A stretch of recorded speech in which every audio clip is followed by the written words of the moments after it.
அமித்ஷா உள்துறை அமைச்சர் பேசுகிற போது சொல்லுகிறார் பாராளுமன்றத்தில், இது என்னையா தலாக் சொல்லிவிட்டான் ஒருவன், நாங்கள் ஏன் அந்த சட்டத்தில் கை வைக்கிறோம் என்று கேட்கிறார்கள். ஏன் கை வைக்கிறோம் என்றால் அதில் ஏகப்பட்ட குறைகள் இருக்கின்றன, அதனாலே கை வைக்கிறோம் என்று அமித்ஷா சொன்னார். என்ன குறை என்று கேட்டால், ஒருவன் தலாக் சொல்லுகிறான். தலாக் சொல்லி ஒரு மாதம் சென்ற பிறகு அவனுக்கு நம்ம தப்பாக சொல்லிவிட்டோம், அந்த பெண்ணை நாம் விடுவித்தது தப்பு, அவளை திரும்ப கூட்டிக் கொள்ள வேண்டும் என்று நினைக்கிறான். இதை இஸ்லாம் அனுமதிக்காது. தலாக் ஒரு தரம் சொன்னால் விடுதலை இல்லை, 2 தரம் சொன்னால் விடுதலை இல்லை, 3ஆம் தரம் சொல்லிவிட்டால் பிறகு மறுப்பே இல்லை. 3ஆம் தரம் சொல்லிவிட்டால் முடிந்தது, நீங்கள் உடனே திரும்ப அவளை கைப்பற்ற முடியாது. தவறுதலாக சொல்லிவிட்டேன் என்றெல்லாம் சொல்ல முடியாது. இதை அமித்ஷா பேசுகிறார். அவன் பெண்டாட்டி அவனோடு 15 ஆண்டு வாழ்ந்தவள் ஏதோ ஒரு கோபத்தில் தலாக் சொல்லிவிட்டான். அந்த தலாக்கை உணர்ந்து அவன் திரும்ப இல்லை வா மறுபடியும் சேர்ந்து வாழ்வோம் என்று சொன்னால் சேர்ந்து வாழ வைப்பதற்கு ஏன் இஸ்லாம் தயங்குகிறது? நபிகள் நாயகத்துக்கு என்ன அதில் எரிச்சல் என்று கேட்கிறார். நபிகள் நாயகத்தை பேசுவதற்கெல்லாம் உனக்கு எந்த யோக்கியதையும் கிடையாது, அதில் என்ன எரிச்சல் இருக்கா? நான் அதுக்கு பிறகு அதை ஆழமாக படித்தேன். நபிகள் நாயகம் ஒன்றை செய்திருந்தால் அதை நாம் போதுமான அளவு புரிந்து கொள்ள முடியவில்லை என்று சொன்னால் ஆழமாக போனால் அதனுடைய காரணம் புரியும். ஏன் தலாக் 3 முறை சொல்லிவிட்ட ஒரு பெண்ணை திரும்ப கூட்டிக் கொள்ளக்கூடாது என்று நபிகள் சொல்லுகிறார் என்றால், அதற்கு பிறகு நிக்கா ஹலைலா என்கின்ற ஒரு முறை இருக்கிறது இஸ்லாத்தில். அதன்படி இந்த பெண் வேறு ஒருவனை மணந்து அவன் தலாக் சொல்லி அதற்கு பிறகுதான் இவள் மீண்டும் பழைய புருஷனிடம் விரும்பினால் வரலாம். அந்த புருஷன் தலாக் சொல்ல மறுத்துவிட்டால் இவள் அங்கேயே வாழ்வாள், அல்லது இவளுக்கு 2வது புருஷனை பிடித்து விட்டால் இவள் அங்கேயே வாழ்வாள். இப்பொழுது இந்த நிக்கா ஹலைலா என்பது ஒரு முறை நீங்கள் தலாக் சொல்லி முடிந்து விட்டால் பிறகு வேறொரு மனிதனை மணந்து அங்கே தலாக் ஆனால்தான் திரும்ப உங்களிடம் வருவாளே தவிர இல்லாவிட்டால் வரமாட்டாள் என்று நபிகள் தீர்மானமாக சொன்னதை ரொம்ப அற்பமாக விமர்சித்தார் நம்முடைய அமித்ஷா. அப்படி அவர் சொன்னதற்கு காரணம், இவ்வளவு சிக்கல் இருக்கிறது, நீ படக்கென்று தலாக் சொல்லிவிட்டால் போனவள் தான், திரும்பவே முடியாத நிலைமை ஏற்பட்டுவிடும், பிறகு நினைத்து கண்ணீர் விட வேண்டிய காலம் வரும். ஆகவே நீ தலாக் சொல்வதை மீண்டும் இவளை திரும்பவே பெற முடியாத கட்டம் வந்துவிடும் என்று சொல்லி நினைத்து அங்கி அந்த தலாக்கை சொல் என்று சொல்வதற்காகத்தான் நிக்கா ஹலைலா என்ற முறையை அவர் ஏற்படுத்துகிறார். இதெல்லாம் அமித்ஷாவுக்கு புரியாது. தலாக்கு எளிதாக இருக்கிறது என்று தானே நீங்கள் கேலி செய்கிறீர்கள். அந்த தலாக்கை கடினமாக ஆக்குவதற்கு, அவனுக்கே ஒரு சுய கட்டுப்பாட்டை உண்டாக்குவதற்காகத்தான் நிக்கா ஹலைலா என்கின்ற முறையை நபிகள் ஏற்படுத்துகிறார். இப்படியே அவரவர்கள் என்ன முறைகளை உண்டாக்குகிறார்களோ அதற்கு தடைகளை அவர்களே உண்டாக்கி வைத்திருப்பார்கள். அதை புரிந்து கொள்ளனால் முடியவில்லை என்றால் அதற்கு இஸ்லாம் காரணமாக இருக்க முடியாது என்று நான் சொல்ல வேண்டும் என்று விரும்புகிறேன். சரி, நீ தலாக் சொன்னாய், அடுத்தடுத்து சொல்லிவிட்டாய்.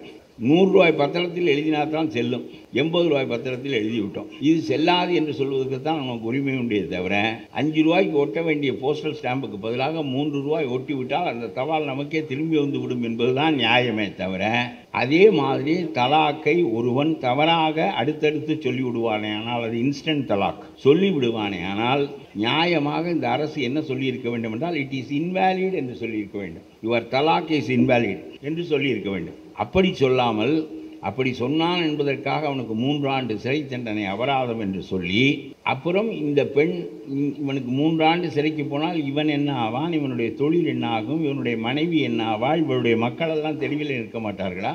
சாதாரணமாக இட் இஸ் இன்வேலிட், செல்லாது என்று சொல்வதற்கு பதிலாக அவனை கொண்டு போய் 3 ஆண்டு சிறையில் வைத்தால் அவர்களை எப்படி ஒடுக்குவது என்று நீ சிந்திக்கிறாயே தவிர, அவர்கள் தவறாக நபிகள் சொன்ன விதத்திற்கு மாறாக அடுத்தடுத்து சொன்னார்கள் என்பதற்காக நீ செல்லாது என்று சொல்லி சரியாக சொல் என்கின்ற முறைக்கு அவனை செலுத்தாமல் நீ சிறையிலே கொண்டு போய் வைப்பது என்ன நியாயம்? உலகத்திலேயே தலாக் சொன்னான் என்பதற்காக 3 ஆண்டு சிறை என்பது இந்தியாவிலே தான் இருக்கிறது. அல்லாஹ் வடிவமைத்த அழகிய சமூகம் என்கின்ற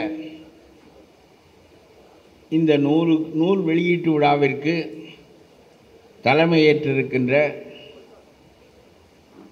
விஐடியினுடைய வேந்தர், தமிழ்நாட்டின் தலையாய பல்கலைக்கழகத்தை இங்கே நடத்துவது மட்டுமல்லாமல் பிற மாநிலங்களிலும் நடத்தி கல்வியின் தரத்தை பெருமளவுக்கு உயர்த்தி இருக்கின்ற பெருமதிப்புக்குரிய வேந்தர் கோ விஸ்வநாதன் அவர்களே,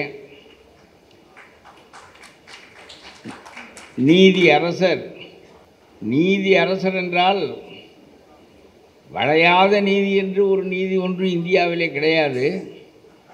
வளையாத நீதி அரசர்கள் இந்தியாவிலே உண்டு.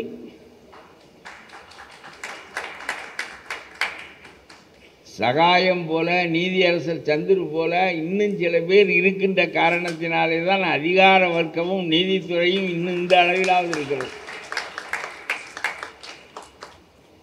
ரொம்ப சிறந்த நீதியரசர். அவர் கேட்கிறார், நீங்கள் பேச வர வேண்டும் என்று நான் கேட்டால், சரி நீ புத்தகம் தயாராக வைத்திருக்கிறாயா என்று கேட்டார். இல்லை, அது விழா அன்று தான் வரும் போல் இருக்கிறது என்று சொன்னேன். காஷ்மீரை பற்றி உன்னுடைய கருத்து என்ன என்று கேட்டார். என்ன எழுதியிருக்கிறாய் என்று கேட்டார். ஒரு அழகிய சொர்க்கத்திற்கு நிகரான ஒரு நாட்டை புதைகுழியாக ஆக்கிவிட்டார்கள் என்று எழுதியிருக்கிறேன் என்றேன். நான் கண்டிப்பாக பேச வருகிறேன் என்று சொன்னார். என்னுடைய கருத்தை தெரிந்து கொண்டு, ஏனென்றால் சுப்ரீம் கோர்ட்டினுடைய ஜட்ஜ்மெண்ட்டை தப்பு என்று அவர் கருத்து சொன்னவர். அவர் உயர்நீதிமன்றத்தின் நீதியரசராக இருந்தவர். யாருக்கும் அஞ்ச மாட்டார். கடவுளுக்கு அஞ்சாத நக்கீரன் போல நம்முடைய சந்துரு அவர்கள் யாருக்கும் அஞ்சாதவர். ஆகவே இவையெல்லாம் இன்றைக்கு தலையாய மனிதர்கள். நம்முடைய கோ விஸ்வநாதன் கச்சத்தீவை பற்றி 50 ஆண்டுகளுக்கு முன்னால் பேசியதை பாராளுமன்றத்தில் இப்பொழுது எடுத்து கோ விஸ்வநாதன் பேசியிருக்கிறார் என்று எடுத்து காட்டுகிறார்கள். இதெல்லாம் நினைத்து பார்க்க முடியுமா? 50 ஆண்டுகளுக்கு முன்பு 25 வயது இளைஞராக அவர் பாராளுமன்றத்தில் பேசிய பேச்சை, அது குறித்து இன்றைய பாராளுமன்றத்தில் இவருடைய பேச்சை எடுத்து பேசுகிறார்கள்.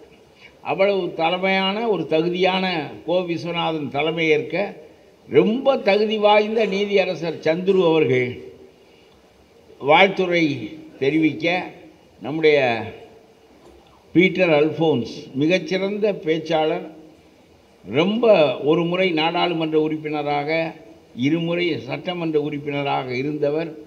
அவசரமாக போக வேண்டிய காரணத்தினால் போய்விட்டாரே தவிர இருந்து நிறைவுரையாற்றினார் பீட்டர் அல்ஃபோன்ஸ். அதற்கப்புறம் ரொம்ப சொல்லுகிறேன், இந்த ப்ரொஃபஷனல் கூரியர் நம்முடைய மீரான் ரொம்ப அருமையான ஆள். அவரை பார்க்க நான் வருகிறேன் என்று சொன்னால், கருப்பையாவை பார்க்க நான் வருகிறேன் என்று என் வீட்டுக்கு வந்து விட்டார். அவர்களை போன்றவர்களை நாம் தான் போய் பார்த்து பழக்கமே தவிர, என்னுடைய வீட்டிற்கு அவர் வந்தார். என்ன எழுதியிருக்கிறீர்கள் என்று கேட்டார். என்ன எழுதியிருக்கிறேன் என்று சொன்னேன். ரொம்ப மகிழ்ந்தார். அவர் தான் புத்தகத்தை வெளியிடுவதாக இருந்தது. காலத்தாழ்வான காரணத்தினால் அவருடைய பார்ட்னர் முஸ்தபா சிங்கப்பூர் அவர் வெளியிட்டார். அனிபா வெளியிட்டார். நம்முடைய அவர் இறுதியாக நன்றி உரையாற்ற இருக்கிறார். நேரக்குறைவு காரணமாக அவர்களையெல்லாம் பேச வைக்க முடியவில்லை. அதனாலே நம்முடைய அப்துல் ரசாக் ரொம்ப ஒரு சிறந்த நிர்வாகி. கடுமையாக எல்லாவற்றிலும் ரொம்ப இனிக்கவும் பேசுவார், தேவைப்பட்டால் இழுத்தும் பிடிப்பார். அவர் ரொம்ப கூடவே இருந்தார். இந்த விழா சிறக்க மிகப்பெரிய காரணம் நம்முடைய உமறு புலவர் வழித்தோன்றல் ருமைஸ்தீன், அவர் ஒரு பெரிய காரணம். நம்முடைய மீரான் ஒரு பெரிய காரணம். நம்முடைய அப்துல் ரசாக் ஒரு பெரிய காரணம். நம்முடைய சிங்கப்பூர் அனிபா அவர்கள் ஒரு பெரிய காரணம். இவர்களெல்லாம் ரொம்ப துணையாக இருந்தார்கள். பள்ளிவாசல் தோறும் போய் இந்த அழைப்பை கொடுப்பதற்கு நம்முடைய அப்துல் ரசாக் சுழன்று பணியாற்றினார். ஐயோ, நாங்கள் கொடுத்த அழைப்புக்கு பாருங்கள், பெரிய விஷயம் என்னென்னா, இந்த மண்டபத்தை பிடிச்சதுக்கு ருமைசீன் கேலி பண்ணுறாரு. அங்கிட்ட ஒரு சின்ன மண்டபம் பொம்பளைகளுக்காக வச்சுருக்கோம், அதில் நடத்துங்கன்னார். ஏன்னு கேட்டேன். புத்தக வெளியீட்டு விழாக்கெல்லாம் 38 பேர் தாங்க வருவாங்க.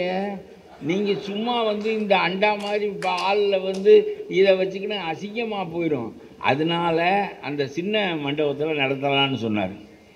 அவர் ஒருத்தர் அப்படி சொன்னாரா, தர்வேசின்னு ஒருத்தர். புத்தக வெளியீட்டு விழாவுக்கு எங்கள் ஆளுகள்லாம் ரொம்ப பழக்கம் இல்லை, அது கல்யாணம் நடத்துகிற மகால், நீங்கள் ஆகாத வேலை பார்க்குறீங்கன்னு அவர் ஒரு பக்கம் காற்று இறக்கி விட்டார். ஏன் கேட்குறீங்க, இங்கே உங்களையெல்லாம் பார்த்ததுக்கப்புறம் தான் காற்று ஏறினுச்சு.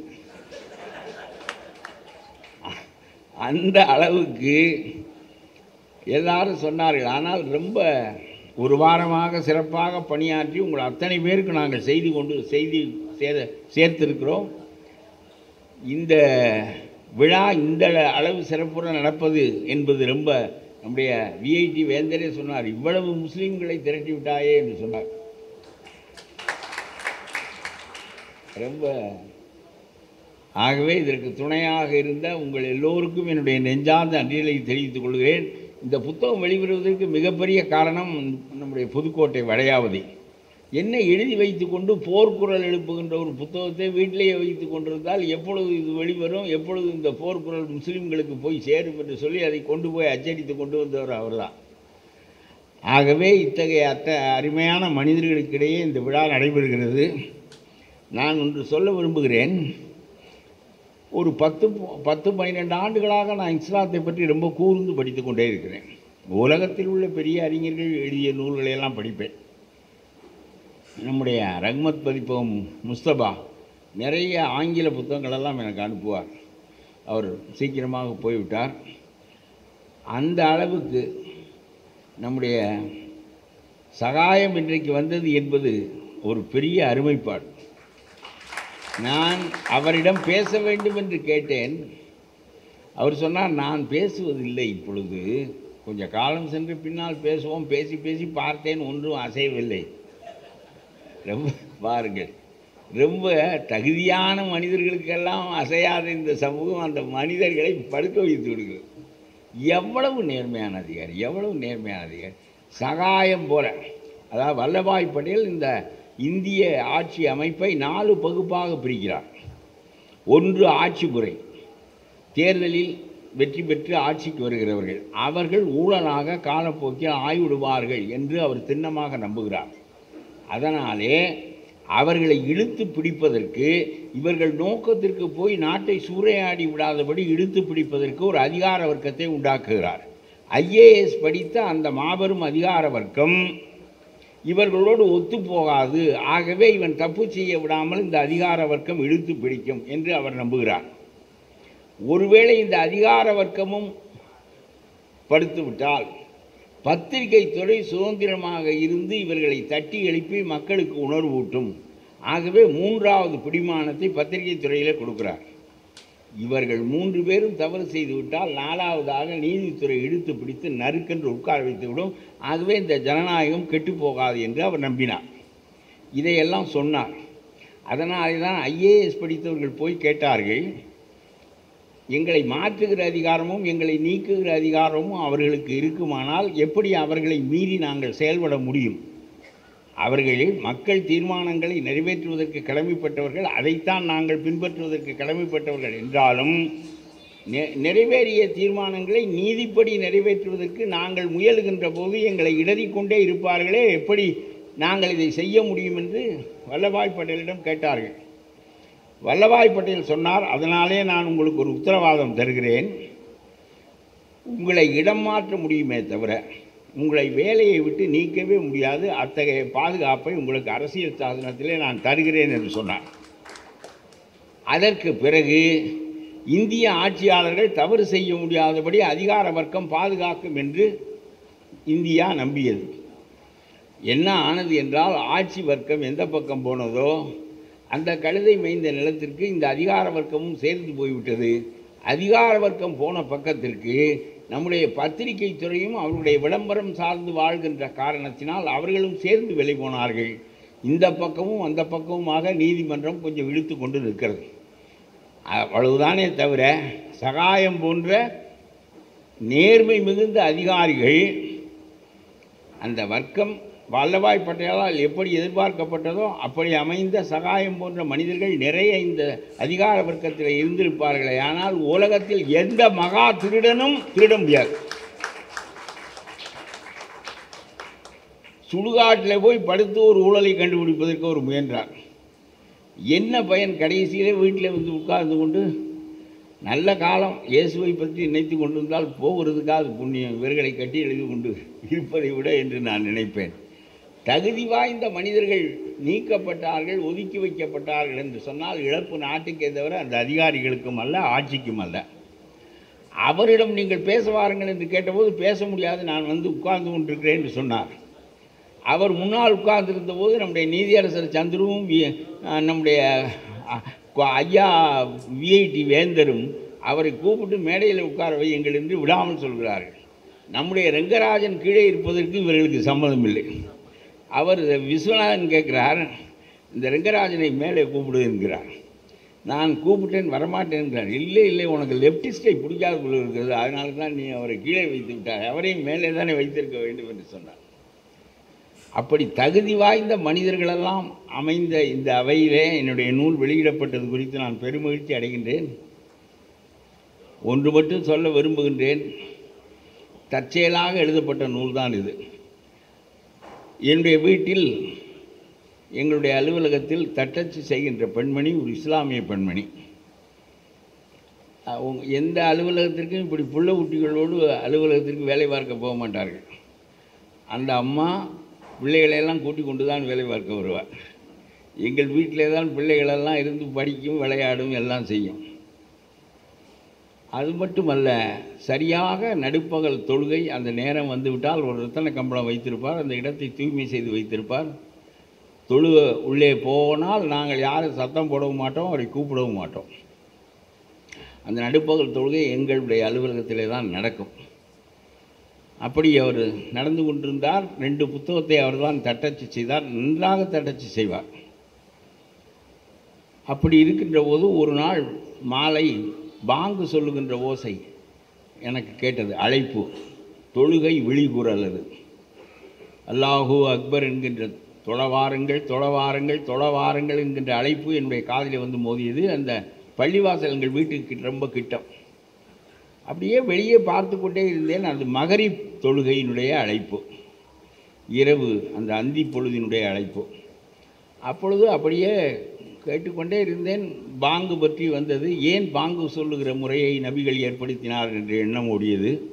உலகத்திலேயே அவனவன் சாமி கும்பிடுவதற்கு அவனவனாக போவான், அவனவனாக வருவானே தவிர, குறிப்பிட்டு பாங்கு சொல்லி தொழவாருங்கள் என்று அழைத்து குறிப்பிட்ட நேரத்தில் தொழ வைத்து இத்தகைய முறையை அவர் ஏன் ஏற்படுத்தினார் என்று சிந்தித்து கொண்டிருந்தேன்.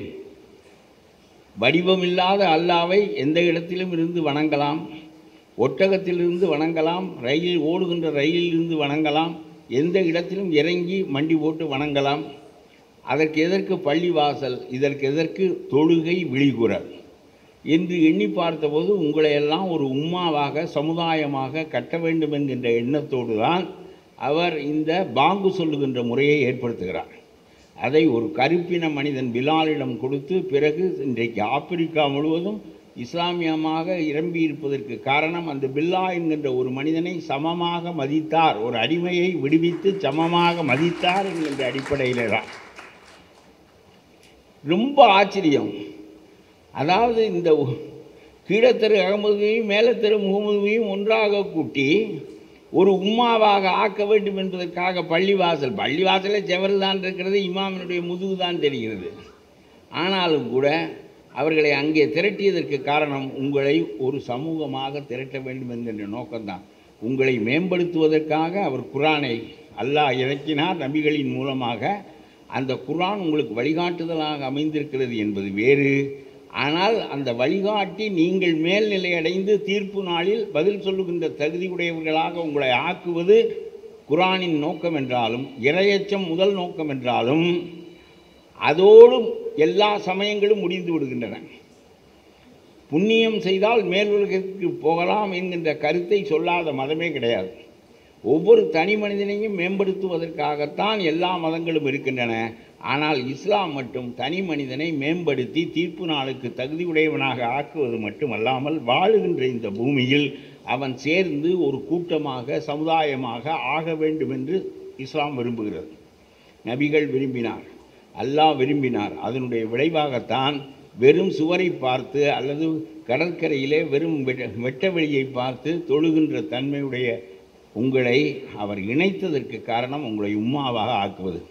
ஒரு இடத்திலே சென்னையிலே ராயப்பேட்டையில் இருக்கிற மனிதர்கள், எழும்பூரில் இருக்கிற மனிதர்கள் ஒரு உம்மாவாக கூடினால் போதாது என்று கருதி உலக மதமாக உருவாக்க வேண்டும் என்று நினைத்த நபிகள், சீனனும் கடைப்பிடிக்க வேண்டும், சிங்களனும் கடைப்பிடிக்க வேண்டும், இந்தோனேசியனும் கடைப்பிடிக்க வேண்டும், நம்முடைய காயல்பட்டணத்துக்காரனும் கடைப்பிடிக்க வேண்டும் என்று சொன்னால், இவர்கள் மட்டுமே இஸ்லாமியராக கூட்டமாக இருந்தால் போதாது.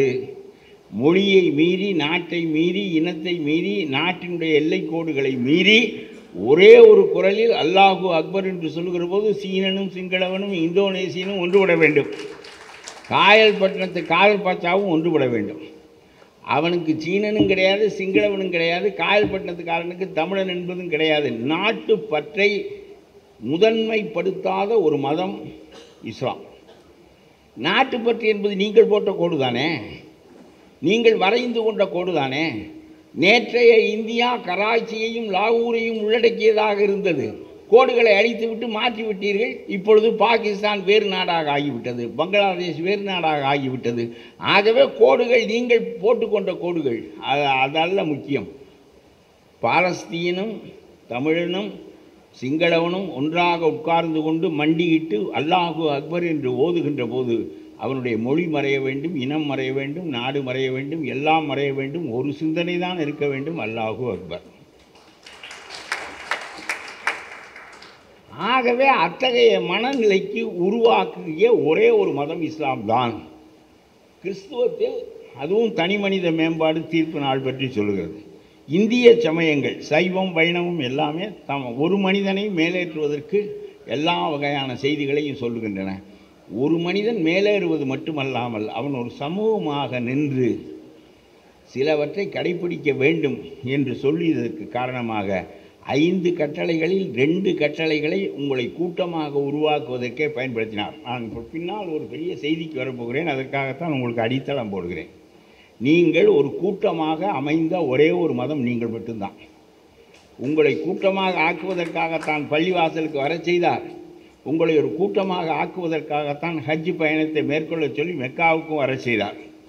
ஆகவே உலகம் தழுவிய மதமாக நீங்கள் ஆக வேண்டும், நாட்டு எல்லைகளை உடைக்க வேண்டும் என்பது ஒரு பக்கம். உள்ளூரில் நீங்கள் ஒரு குடும்பமாக வாழ வேண்டும் என்பது இன்னொரு பக்கம். சரி, எல்லாரும் நம்முடைய மீரானை போல, ப்ரொஃபஷனலுக்குரிய மீரானை போல வசதியாக இருக்கிறார்களா? இல்லையே. கீழ்மட்டத்தில் ஒரு 3% பேர் வசதி இல்லாமல் இருக்கிறார்களே. அவனையும் சேர்த்து கொண்டு உம்மாவை கட்ட வேண்டும் என்று அவர் விரும்பினார். ஆகவே இவனை சேர்த்து கொண்டு போவதற்காக ஜக்காத் என்கின்ற வரியை ஏற்படுத்தினார். 40ல் 1 ரூபாயை நீ இந்த ஏழைக்காக கொடுக்கவில்லை என்றால் நீ இஸ்லாமியனாக இருக்க தேவையில்லை என்று சொல்லிவிட்டார். முதல் 5 கட்டளைகளில் ஜக்காத் ஒரு கட்டளை, ரொம்ப அபூர்வமானது. இதுபோக மீரான் போன்ற ஆட்களுக்கும் நம்முடைய மற்றவர்களுக்கும் அவர் வக்ஃபு ஏற்படுத்துகிறார். மறுபடியும் உங்களுடைய சொத்தில் கேட்கிறார்கள், என்னுடைய சொத்து முழுவதையும் கொடுத்து விடவா என்று ஒருவன் நபிகளிடம் கேட்கிறான். அவர் சொல்லுகிறார், பேசாமல் இருக்கிறார்.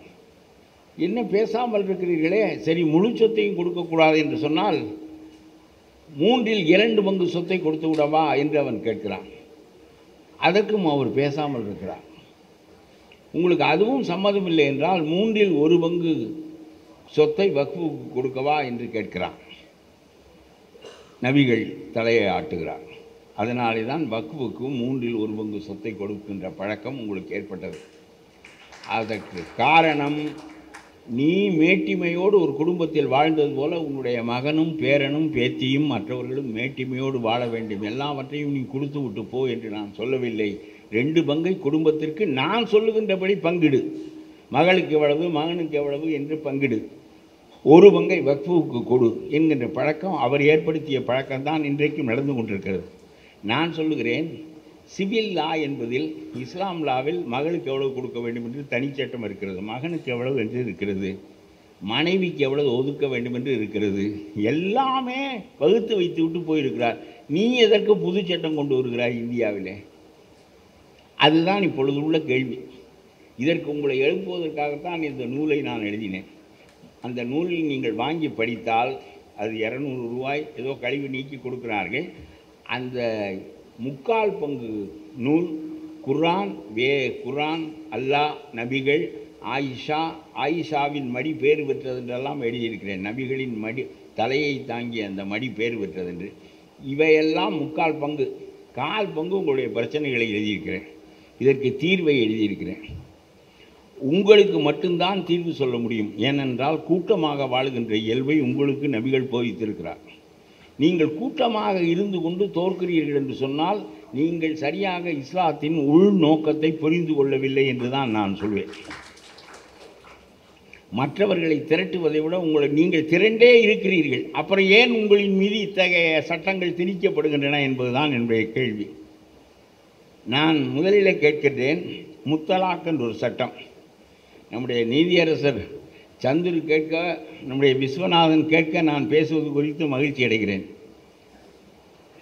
முத்தலாக் என்ற ஒரு சட்டம் நியாயமாக நபிகள் சொல்லுகிறார், இடைவெளி விட்டு சொல்லி அவள் கருவுற்றிருக்கிறாளா என்பதை அறிந்து அதற்கு பிறகு இத்தாத் காலம் முடிந்த பிறகு அவளுக்கு உரியதை மகர் ஏற்கனவே கொடுக்கப்படாவிட்டால் கொடுத்து அவளை வெட்டிவிட வேண்டும் என்று சொல்லுகிறார்.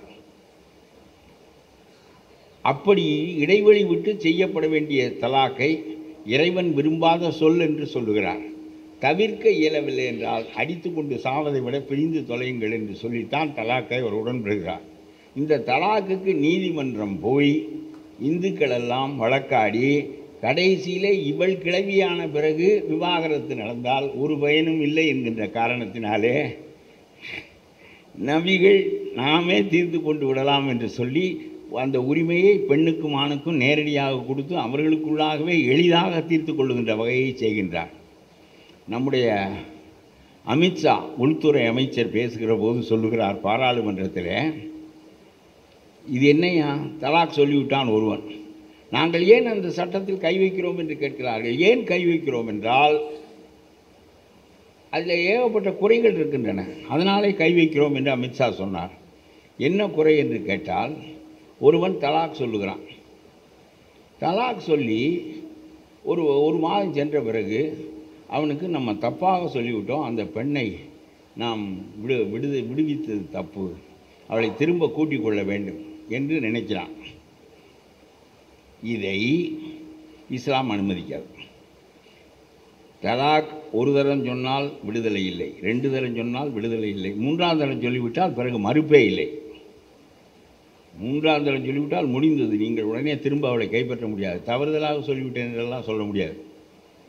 இதை அமித்ஷா பேசுகிறார். அவன் பெண்டாட்டி அவனோடு 15 ஆண்டு வாழ்ந்தவள் ஏதோ ஒரு கோபத்தில் தலாக் சொல்லிவிட்டான். அந்த தலாக்கை உணர்ந்து அவன் திரும்ப இல்லை வா மறுபடியும் சேர்ந்து வாழ்வோம் என்று சொன்னால் சேர்ந்து வாழ வைப்பதற்கு ஏன் இஸ்லாம் தயங்குகிறது? நபிகள் நாயகத்துக்கு என்ன அதில் எரிச்சல் என்று கேட்கிறார். நபிகள் நாயகத்தை பேசுவதற்கெல்லாம் உனக்கு எந்த யோக்கியதையும் கிடையாது, அதில் என்ன எரிச்சல் இருக்கா? நான் அதுக்கு பிறகு அதை ஆழமாக படித்தேன்.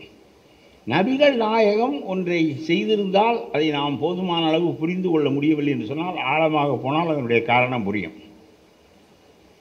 ஏன் தலாக் 3 முறை சொல்லிவிட்ட ஒரு பெண்ணை திரும்ப கூட்டிக் கொள்ளக்கூடாது என்று நபிகள் சொல்லுகிறார் என்றால், அதற்கு பிறகு நிக்கா ஹலைலா என்கின்ற ஒரு முறை இருக்கிறது இஸ்லாத்தில்.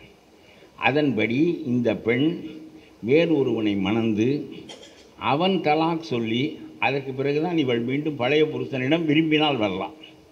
அந்த புருஷன் தலாக் சொல்ல மறுத்துவிட்டால் இவள் அங்கேயே வாழ்வாள், அல்லது இவளுக்கு 2வது புருஷனை பிடித்து விட்டால் இவள் அங்கேயே வாழ்வாள்.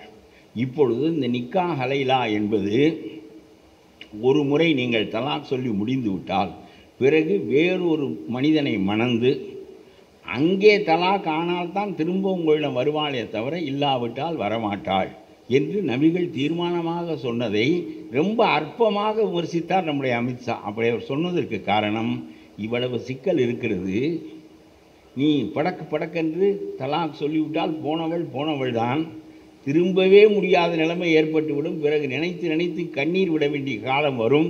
ஆகவே நீ தலாக் சொல்வதை மீண்டும் இவளை திரும்பவே பெற முடியாத கட்டம் வந்துவிடும் என்று சொல்லி நினைத்து அஞ்சி அந்த தலாக்கை சொல் என்று சொல்வதற்காகத்தான் நிக்கா ஹலைலா என்ற முறையை அவர் ஏற்படுத்துகிறார்.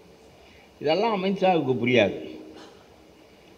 தலாக் எளிதாக இருக்கிறது என்று தானே நீங்கள் கேலி செய்கிறீர்கள். அந்த தலாக்கை கடினமாக ஆக்குவதற்கு அவனுக்கே ஒரு சுய கட்டுப்பாட்டை உண்டாக்குவதற்காகத்தான் நிக்கா ஹலைலா என்கின்ற முறையை நபிகள் ஏற்படுத்துகிறார்.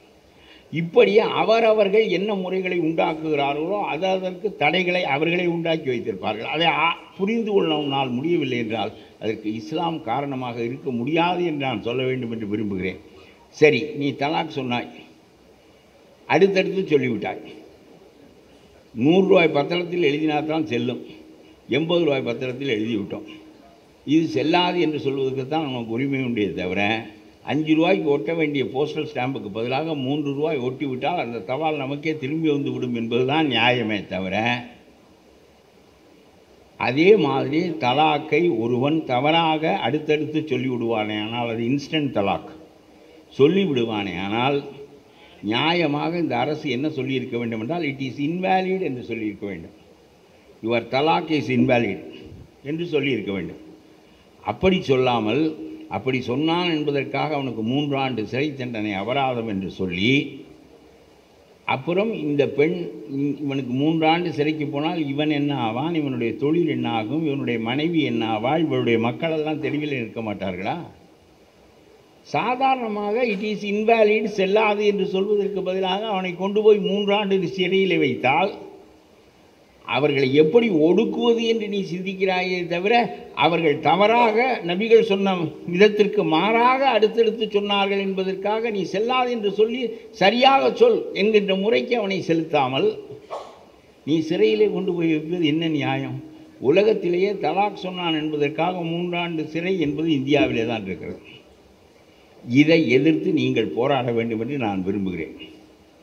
எப்படி போராடுவது என்பது கேள்வி. நான் காந்தியிடம்தான் சமய சார்பின்மையை படித்தேன். என்னுடைய தாயாரிடம் முதலில் படித்தேன். பிறகு அறிவு தெளியாத பருவத்தில் என் தாயார் தான் என்னுடைய சமய சார்பின்மைக்கு அடிப்படை. அவர்கள் எப்பொழுதும் பிள்ளைக்கு உடல்நலம் இல்லை என்றால் நாகூர் ஆண்டவருக்கு காசு பணம் முடிந்து வைப்பார்கள். அந்த பணத்தை செலுத்தும்படி செய்வார்கள். பிள்ளைகளுக்கு நன்றாக ஆகிவிட்டது என்று நம்புவார்கள். அப்பொழுது நான் நினைக்கின்றேன், நாகூர் ஆண்டவர் அயலான கடவுள், நம்முடைய குலதெய்வமான ராங்கியம் கருப்பர் தான் நமக்குரிய கடவுள் என்று ரெண்டுக்கும் உள்ள வேறுபாட்டை என்னுடைய தாயார் அறிந்திருக்கவில்லை. ரெண்டும் கடவுள் தான் அவர்களுக்கு, அவ்வளோதான். அதனாலே அறிவு தெரியாத பருவத்திலே நான் இந்த வேற்றுமைகள் அற்ற சமய சார்பற்ற மனநிலையை நான் பெறுவதற்கு என் தாயார் காரணமாக இருந்தார்கள். அவர்கள் பேர் மெய்யமையாச்சு. அதற்கு பிறகு மகத்தான தலைவன் காந்தி காரணமாக இருந்தான். தெளிவான செக்குலரிசம் என்று சொல்லுக்கான பொருளை நான் காந்தியிடமிருந்து கற்றேன். காந்தி உங்களுக்காகத்தான் சுடப்பட்டார். ஒரு இந்து வெறியன் அவரை சுட்டான். நீ ஏன் முஸ்லீம்களினுடைய பாதுகாப்புக்கே முயலுகிறாய் என்பதற்காக காந்தியை ஒரு இந்து வெறியன் சுட்டு கொண்டு விட்டான். ஆகவே எதற்காக சொல்லுகிறேன் என்றால், இந்த நாடு காந்தி செத்த போதே தடுமாறிவிட்டது. பிறகு ஒரு 50-60 ஆண்டுகள் இந்த சமய சார்பின்மை என்கின்ற கொள்கை இழுத்து பிடித்து கொண்டிருந்தது இந்தியாவிலே. பிறகு எல்லாமே பாழாகிவிட்டது. இப்பொழுது நான் சொல்லுகிறேன், ஒன்றொன்றாக சொல்லுகிறேன். உங்களை ஒரு போருக்கு அழைப்பதற்காக நான் வந்திருக்கிறேனே தவிர புத்தகம் விற்பதற்காக வரவில்லை. புத்தகம் விற்பது என்பது அதில் ஒரு பகுதி. அதிலே அந்த கருத்து சொல்லப்பட்டிருக்கிறது என்பதனாலே நீங்கள் வாங்கி படியுங்கள் என்று நான் சொல்கிறேனே தவிர, இதை நேரடியாக உங்களை அழைப்பதற்காகத்தான். புத்தகம் விற்பது ஒரு சாக்கு, புத்தக வெளியீடு ஒரு சாக்கு. ஆகவே give a call to you. நீங்களெல்லாம் ஒன்றாக திரண்டு உங்களை நீங்களே காப்பாற்றிக் கொள்ளுகின்ற நிலைக்கு ஆளாகாவிட்டால் நீங்கள் நம்பிய அரசியல்வாதிகள் உங்களை காப்பாற்ற மாட்டார்கள் என்று சொல்வதற்காகத்தான் உங்களை கூட்டினேன். ஆகவே சொல்லுகிறேன், காந்தி சொல்லுகிறார், எந்த ஒரு சட்டமாக இருந்தாலும் சரி, அந்த சட்டம் சரியானதாக இல்லாவிட்டால் அந்த சட்டத்தோடு நீ ஒத்துழைக்க வேண்டாம் என்று சொல்கிறார். ஒரு கட்டத்தில் இந்த முத்தலாக்கை நீங்களே பள்ளிவாசலுக்கு எடுத்து செல்லுங்கள், பள்ளிவாசலுக்கு எடுத்து செல்லுங்கள், உயர்குழுவை உண்டாக்கி கொள்ளுங்கள், இவர்களுக்கிடையே இருக்கிற வேற்றுமையை பஞ்சாயத்து மூலமாக தீருங்கள், தலாக் சொல்ல வேண்டியவர்களுக்கு தலாக்கை நீங்களே இருந்து முன்னிலையிலிருந்து வெட்டி விடுங்கள், மகர் போன்ற பிரச்சனைகள் இருந்தால் தீர்த்து விடுங்கள். இதை இந்த முத்தலாக்குக்கு 3 ஆண்டு சிறை தண்டனை என்பதை நீங்கள் உங்களுடைய பள்ளிவாசலிலேயே தீர்த்து கொள்ள முடியுமானால் அந்த முத்தலாக்குக்கு 3 ஆண்டு சிறை தண்டனை என்கின்ற சட்டம் செத்து போய்விடும். எந்த ஒரு சட்டமும் அதனோடு நீங்கள் ஒத்துழைத்தால்தான் அதுக்கு உயிர் இருக்குமே தவிர, எந்த ஒரு சட்டமும் நீங்கள் ஒத்துழைக்கவில்லை என்றால் அந்த சட்டம் தட் இஸ் டெட், செத்ததாக ஆகிவிடும். ஆகவே இதை உங்களால் செய்ய முடியுமா முடியாதா? ஏன் நீங்கள் இந்த அரசாங்கத்தோடு போராடுகிறீர்கள்? இதை உங்களால் முடியுமா முடியாதா? எல்லா முஸ்லீம்களும் பெரியவர்களும் ஒன்று கூடுங்கள். இனிமேல் யார் முத்தலாக் சொல்வது என்று சொன்னாலும் நம்முடைய பள்ளி வாசலிலே மேலூர் பஞ்சாயத்தின் கீழே நீங்கள் முத்தலாக் சொல்லி முடித்து கொள்ளுங்கள்.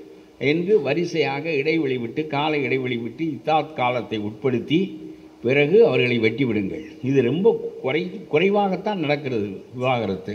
அந்த குறைவான விவாகரத்தை நீங்கள் பள்ளிவாசலுக்கு கொண்டு வந்து விட்டால் முத்தலாக்குக்கு 3 ஆண்டு சிறை தண்டனை சட்டம் என்பதற்கு ஒரு வழக்கு கூட இந்தியாவில் வரவில்லை. அந்த சட்டம் போட்டு பயனற்று போய்விட்டது என்பது மோடியை தோற்கடிப்பதாகும். மோடியோடு மோத வேண்டாம், நோ டாக்ஸ் என்று சொல்ல வேண்டாம், வரி கட்டுங்கள், வியாபாரம் செய்யுங்கள், இந்த அரசோடு ஒத்துழையுங்கள், எல்லாமே செய்யுங்கள். உங்களுக்கு எதிராக செய்யப்படுகின்ற சட்டத்தை நீங்களே உங்களுக்குள்ளாக தீர்த்து கொள்ளுங்கள். அந்த அரசாங்கம் என்ன செய்ய முடியும் என்று நான் கேட்கின்றேன். இது ஒன்று. ரெண்டாவது, இந்த வக்ஃபுக்கு ஒரு சட்டம் போட போகிறார்கள். அதில் இந்துக்களையெல்லாம் கொண்டு வந்து நிலைக்கிறார்கள். அதெல்லாம் நியாயமானதல்ல. அவரவர்களுடைய சொத்தை அவரவர் பாதுகாக்க வேண்டும். ஆனால் உங்களுடைய வக்ஃபு சொத்தை பற்றி நான் நிறைய படித்தேன். அம்பானி இன்றைக்கு கட்டி இருக்கிற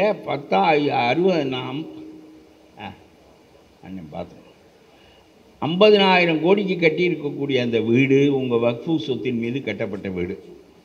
என்ன தவறு நீங்கள் உங்களில் சிலர் செய்திருக்கிறார்கள் என்றால், முத்தவல்லிகளை உண்டாக்கினார் நபிகள். சின்ன நாடாக இருந்தபோது கலிஃபாக்கள் ரொம்ப கடுமையாக இருந்தார்கள். ஒரு தப்பும் அங்கே செய்ய முடியாது. அதனால் முத்தவல்லிகள் அதை ஒழுங்காக மேற்பார்த்தார்கள். பின்னால் வந்த முத்தவல்லிகள் உள்நாட்டிலே ஒரு வாடகையும் வெளிநாட்டிலே ஒரு வாடகையும், அப்புறம் உள்நாட்டிலே ஒரு விலையும் அந்த சொத்துக்கு ஒரு மாற்று சொத்தை உண்டாக்கி கொள்ள முடியுமானால், இத்தகைய நிலைகளெல்லாம் ஏற்பட்ட போது இந்தியாவிலேயே 2வது பெரிய வளமான அமைப்பு, இந்திய அரசாங்கத்துக்கு அடுத்த பணக்கார அமைப்பு வக்ஃபு அமைப்பு தான். இந்த வக்ஃபு அமைப்பு எத்தனையோ காரியங்களை செய்ய வேண்டும். அகத்திக்கீரை விற்கிற பாத்திமாவினுடைய மகளை கரையேற்ற முடியாமல் ஒரு தவிப்பானை, ஆனால் வக்ஃபு கை கொடுக்க போக வேண்டும் என்று நபிகள் விரும்புகிறார். நீங்கள் பல்கலைக்கழகம் கட்டுகிறீர்கள், கல்லூரிகள் கட்டுகிறீர்கள், நிறுவனங்களை உருவாக்குகிறீர்கள். தனிப்பெண்களினுடைய, நான் கேட்கிறேன், சாபானு என்கின்ற பெண்ணுக்கு ஜீவனாம்சம் கொடுக்க வேண்டும் என்று உயர்நீதிமன்றத்தில் தீர்ப்பு சொல்லப்பட்டது. இந்தியாவில் உள்ள சாபானு என்கின்ற பெண் ஒரு ஏழை பெண், 60 வயதானவள், மீண்டும் மணந்து கொள்ள முடியாதவள். அவளுக்கு அவளுடைய கணவன் விவாகரத்து சொல்லிவிட்டார், தலாக் சொல்லிவிட்டார். முறைப்படி சொன்னார், இடைவெளி விட்டு சொன்னார். இத்தாத் பீரியடுக்கு பிறகு 3000 ரூபாய் அவளுக்கு மகர் பணம் கொடுக்க வேண்டும் என்று கொடுத்து விட்டார். இது நீதிமன்றத்திற்கு போனது. கீழ் நீதிமன்றத்தில் 37 ரூபாய் ஜீவனாம்சம் கொடு. அடுத்த நீதிமன்றத்தில் 37 ரூபாயில் ஜட்ஜி வாழ முடியுமா என்று கேட்ட பிறகு அது 97 ஆகி 230 ஆகி ஷாபானுவுக்கு ஜீவனாம்சம் கொடுக்க வேண்டும் என்பது உச்ச நீதிமன்றத்தில் உறுதிப்படுத்தப்பட்டது. ஆனால் நம்முடைய முஸ்லீம் கணவர் என்ன வாதம் வைத்தார் என்றால், சுப்ரீம் கோர்ட் ஜட்ஜ் முஸ்லீம் சட்டப்படி தீர்ப்பு சொல்லவில்லை, இந்து சட்டப்படி தீர்ப்பு சொல்லுகிறார். மகர் தான் எங்களுடைய முகரை, மகர் 3000 ரூபாயை கொடுத்து விட்டேன், இத்தாத் காலம் வரையிலும் அவளை பாதுகாத்து விட்டேன், ஆகவே இவளுக்கு நான் செய்ய வேண்டிய முறையை செய்துவிட்டேன், நீங்கள் தீர்ப்பை முஸ்லீம் லாப்படி சொல்லாமல் இந்து லாப்படி சொல்லுகிறீர்கள் என்று சுப்ரீம் கோர்ட்டை பார்த்து அவர் சொன்னார். ஆனால் சுப்ரீம் கோர்ட்டுடைய தீர்ப்பு வலிமையாக அமைந்து விட்டது. ஜீவனாம்சம் கொடுத்தே ஆகவே அந்த பெண் என்ன செய்வாள் என்று சுப்ரீம் கோர்ட் கேட்கிறது. அது ஒரு நியாயமான கேள்வி என்பதை நாம் உணர வேண்டும். வயதான ஒரு பெண் சின்ன வயதாக இருந்தால் திரும்ப வாழ்க்கைப்பட முடியும், என்ன செய்வாள் என்கின்ற கேள்வி அப்படியே தொக்கி நின்றது. இப்பொழுது முஸ்லீம் பெரியவர்களெல்லாம் ஒன்று கூடினார்கள். ரொம்ப முக்கியமான கணவான்களெல்லாம். மத்திய பிரதேசத்திலே ஒரு சின்ன கிராமம். அந்த கிராமம் பெரிய பெரிய கார்களை, கப்பல் போன்ற கார்களை பார்த்ததும் இல்லை. அவள் இருந்த வீட்டுக்குள் குனிந்து நுழைய வேண்டும். உட்காருவதற்கு நாற்காலி இல்லை. ஓலைப்பாய் போட்டிருந்த ஒரு வீட்டுக்குள்ளே, ஷாபானுவினுடைய வீட்டுக்குள்ளே எல்லா முஸ்லீம் கணவான்களும் போனார்கள். இந்தியாவின் பெரிய பல ஆயிரம் கோடி பணம் வைத்திருக்கிற முஸ்லீம் கணவான்கள். அவர்கள் போய் ஷாபானுவை கேட்டார்கள், என்ன நீ இப்படி ஒரு தீர்ப்பை வாங்கி வந்து விட்டாயே, இஸ்லாத்திற்கு எதிராக ஒரு இஸ்லாமிய பெண்மணி நடக்கலாமா, நீ இஸ்லாத்தை நம்பவில்லையா என்று கேட்டார்கள். அவள் சொன்னால், நான் இஸ்லாத்தை நம்புகிறேன், நான் என்ன சாப்பாட்டுக்கு என்ன செய்வது என்று கேட்டார். சரி, உனக்கு வேண்டியதை நாங்கள் சொல்லுகிறோம். சுப்ரீம் கோர்ட்டுடைய தீர்ப்பை நான் ஏற்றுக்கொள்ளவில்லை, அந்த ஜீவனாம்சத்தை நான் பெறவில்லை, மகர் பணத்தின்படியே நான் வாழ்கிறேன் என்பதை வெளிப்படையாக பத்திரிகைக்காரர்களை அறிவித்து நீ சொல்லிவிடு, பிறகு நாம் பார்த்து கொள்ளலாம், உன்னை நாங்கள் காப்பாற்றுகிறோம் என்று சொல்லிவிட்டார்கள். அந்த பெண்ணும் சொல்லிவிட்டால், எனக்கு அல்லாஹ் தான் முக்கியம், இஸ்லாம் தான் முக்கியம், வழி இல்லாமல் தான் நான் கோர்ட்டுக்கு போனேன் என்று சொல்லிவிட்டு சுப்ரீம் கோர்ட்டு தீர்ப்பை ஷி டிசோன்ட் இட், மறுதளித்து விட்டாள். ஆனால் அந்த தீர்ப்பு அப்படி இருக்கிறது. ஷாபானுவை நீங்கள் சரி கட்டுவீர்கள். ஆனால் அந்த தீர்ப்பு அப்படி இருக்கும். இப்பொழுது உள்ள மற்ற பெண்களுக்கு ஷாபானுவுக்கு நேரிட்ட கதி நேர்ந்தால் அவளை வக்ஃபுவிலிருந்து காப்பாற்ற வேண்டும் என்கின்ற எண்ணத்தை நீங்கள் பெறாவிட்டால் ஷாபானுக்கள் தொடர்ந்து போய்கொண்டே இருப்பார்கள். ஆகவே ஷாபானுக்கள் கோர்ட்டுக்கு போகக்கூடாது என்று நீங்கள் கருதினால் வறுமையான பெண்களுக்கு நான் சொல்லுகிறேன், ஒருத்தன் 2000 ரூபாய் ஒரு கசாப்பு கடைக்காரன் தன்னுடைய மனைவிக்கு மகர் சொல்லியிருக்கிறான். வெட்டி விட வேண்டியும் 2000 ரூபாய் தான் அவனால் கொடுக்க முடியும், அவனுடைய வருமானம். அவனுக்கு வக்ஃபு உதவ வேண்டும் அந்த பெண்ணுக்கு. இப்படி மகர் குறைந்து போன நிலையில் வாழ முடியாத பெண்ணுக்கும் ஜீவனாம்சம் பெறக்கூடாது என்று நாம் கருதுகிற பெண்களுக்கும் வக்ஃபு தனிப்பட்ட முறையில் உதவி செய்து ஆக வேண்டும். அதற்காகத்தான் நபிகள் இதை ஏற்படுத்தினார். உலகத்திலே எந்த மதத்திலும் இந்த வக்ஃபு இல்லை, உங்களிடம் மட்டும்தான் இருக்கிறது. இந்த வக்ஃபுவை வைத்துக்கொண்டு நான் சொல்லுகிறேன், நீங்கள் பல்கலைக்கழகம் கட்டவில்லை என்றால் பரவாயில்லை. பாத்திமாக்களுக்கு வாழ முடியவில்லை என்று சொன்னால் வழி செய்ய வேண்டிய பொறுப்பு இஸ்லாத்தில் இருக்கிறது. அப்பொழுதுதான் இவர்கள் கோர்ட்டுக்கு போகாமல் நாம் தடுக்க முடியும் என்பதை நான் உங்களுக்கு சொல்ல வேண்டும் என்று விரும்புகிறேன். 2. மூன்றாவது நான் சொல்கிறேன், காஷ்மீர் என்கின்ற பிரச்சனை. நம்முடைய நீதியரசர் பேசுகிறது ரொம்ப அழகாக அதை பற்றி குறிப்பிட்டார். உங்களுக்கு கடைசியாக சொல்லப்போவது என்னவென்றால், உங்களுடைய பிரதிநிதித்துவ ஜனநாயகத்தால் நீங்கள் இந்தியாவில் பயனடையவில்லை. இந்த ஜனநாயக முறையில் நீங்கள் பயனடைய முடியாது. நீங்கள் 4 எம்எல்ஏக்களை பெற முடியும், 2 எம்பிக்களை பெற முடியுமே தவிர இவர்கள் உங்களுக்காக குரல் கொடுக்கிறேன் என்று சொல்வதெல்லாம் வெட்டி பேச்சு. இவர்கள் கடந்த 12 ஆண்டுகளில் உங்களுக்கு பாராளுமன்றத்தில் கொடுத்த குரல் என்று ஒன்றும் கிடையாது. நிறுத்தப்பட்ட சட்டங்கள் என்று ஒன்றும் கிடையாது. உங்களுக்கு எதிராக எல்லா சட்டங்களும் செய்து முடிக்கப்பட்டு விட்டன. அப்துல் கலாமை வாஜ்பாய் தான் ஜனாதிபதியாக ஆக்கியவர். அதே பாஜக தான் பாபர் மசூதியை இடித்தது. சிந்தியுங்கள், அப்துல் கலாமை ஜனாதிபதியாக ஆக்கியதும் பாஜக தான், பாபர் மசூதியை இடித்ததும் பாஜக தான். இதை நான் என்ன சொல்லுகிறேன் என்றால், போலித்தனமான ரெப்ரசன்டேட்டிவ் நேச்சர் உள்ள டெமோக்ரஸி என்று நான் உங்களுக்கு சொல்லுகிறேன். என்னுடைய ஜாதிக்காரன் ஒருவன் மந்திரியாக வந்து விட்டால் நான் மந்திரியானதுக்கு சமம் என்று இந்த முட்டாள் நினைப்பது போல, நம்முடைய ஆள் ஒருவர் ஜனாதிபதியாக இருக்கிறார், ஆகவே முஸ்லீம் சமூகம் போதிய பெருமையை பெற்றுவிட்டது என்று நீங்கள் நினைப்பதனுடைய வாயிலாக பாபர் மசூதி இடிக்கப்படுகின்ற போது நீங்கள் அமைதியாக இருக்க வேண்டிய நிலை ஏற்படுகிறது. ஆகவே இந்த போக்கு காட்டுகின்ற பிரதிநிதித்துவ முறை ஜனநாயகத்தில் நீங்கள் நம்பிக்கை வைக்காதீர்கள். ஒரு செய்தி சொல்லுகிறேன். இந்த காஷ்மீர் நம்மோடு சேர மறுத்தது. பாகிஸ்தானில் உள்ள கே என்ற சொல் காஷ்மீரை குறிக்கிறது. பி என்பது பஞ்சாபை குறிக்கிறது, எஸ் என்பது சிந்துவை குறிக்கிறது, கே என்பது காஷ்மீரை குறிக்கிறது. இந்த காஷ்மீரை உள்ளடக்கித்தான் ஜின்னா அந்த நாட்டையே உருவாக்கினார். கடைசியிலே ஷேக் அப்துல்லா நேருவோடு சேர்ந்து கொண்டு இந்தியாவிலே சேர்த்து விட்டார். அப்பொழுது ஷேக் அப்துல்லா ஒன்று சொன்னார், நீங்கள் உங்களோடு நாங்கள் சேர்ந்தால், ஏற்கனவே ஜின்னா ஒரு பெரிய வாதத்தை வைத்துவிட்டு போயிருக்கிறார். இதை வரலாற்றின் மிக முக்கியமான இந்த பகுதியை சொல்வதற்குத்தான் நான் இந்த கூட்டமே. ஜின்னா, நேரு, காந்தி, வல்லபாய் பட்டேல் 4 பேரும் கூடினார்கள். பாகிஸ்தான் பிரியக்கூடாது என்பதை பற்றி கடைசியாக பேசுகிறார்கள். ஜின்னா ஒருவர் தான் காந்திக்கு முன்னால் கால் மேல் கால் போட்டு உட்காருவார், சிகரெட் பிடித்து கொண்டு மிஸ்டர் காந்தி என்று சொல்வார். நேரு சிகரெட் குடிப்பார், காந்திக்கு முன்னால் குடிக்க மாட்டார், பாபுஜி என்று தான் சொல்வார். ஒரே ஒரு ஆள் was equal, Jinnah was equal to Gandhi. அவரை நண்பராகத்தான் கருதினார். நாம் தான் மகாத்மாவாக கருதினோம். ஜின்னா இருக்கிறார், காந்தி கேட்கிறார், எதற்காக மதத்தின் பேரால் நாட்டை பிரிக்க வேண்டும்?